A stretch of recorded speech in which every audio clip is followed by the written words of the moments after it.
Pour Nicolas Hulot, la goutte d'eau qui a fait déborder le vase, c'est lui. Thierry Coste, lobbyiste au service des chasseurs. Je suis le conseiller politique du monde de la chasse. Je connais parfaitement ce sujet. Je bâtis des stratégies, mais je le bâtis aussi pour d'autres personnes. Je m'occupe un jour de professions libérales, le lendemain des assurances, le jour d'après de la banque, etc. 24 ans de lobbying à droite comme à gauche. Et depuis qu'Emmanuel Macron est au pouvoir, l'accès à la tête de l'État semble encore plus facile. Thierry Coste est par exemple l'artisan du retour des chasses présidentielles à Chambord.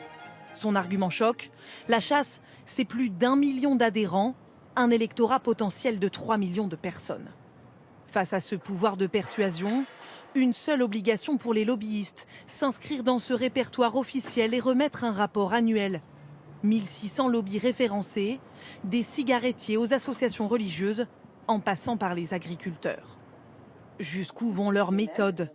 Il y a 3 mois, cette députée Delphine Batho les a subies.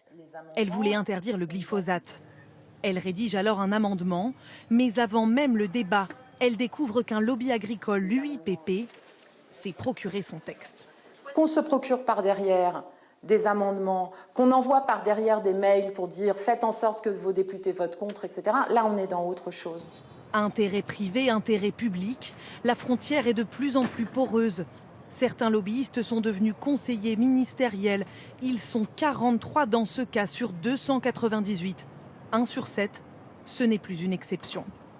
La proximité est même parfois géographique. Depuis le balcon de ce lobbyiste, le ministère de l'Environnement lui représente l'industrie des matériaux de construction. Aujourd'hui, vous avez une demande à faire. Comment est-ce que vous procédez ?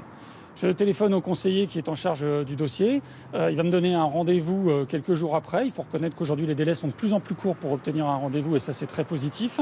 Et je vais traverser la rue. Ce qui se passe après, personne n'a vraiment moyen de le savoir. Mais l'objectif est assumé, peser sur les lois.